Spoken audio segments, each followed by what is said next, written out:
বকখালি সমুদ্র সৈকতে গিয়ে অক্টোপাসের ঝাল খেয়েছিলাম।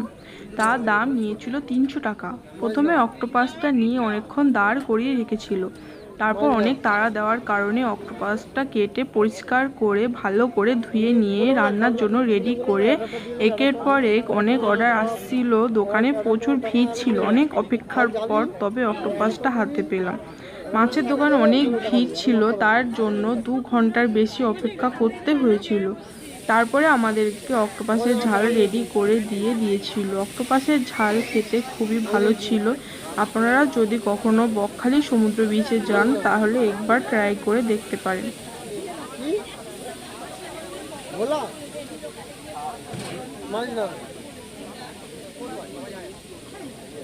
আর যেগুলো বললাম নিয়েছি ওগুলো তাহলে আমার আগামী দিয়ে দেবো।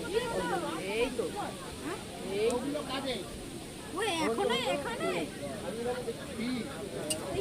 চিংড়িটা কি দেরি আছে ক্যামেরা করতে আগে আগেরগুলো 10-15 মিনিট দেরি করুন। কি করবো আমার লাইন আছে, আমি তো লাইন মোবাইল আরো লাইনে থাকেন, আপনি তো লাইনে বলবেন আমাকে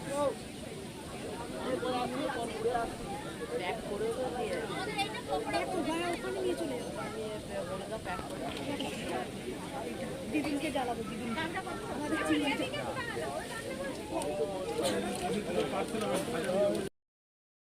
দিদি নিয়ে যাবো নিয়ে যাবো।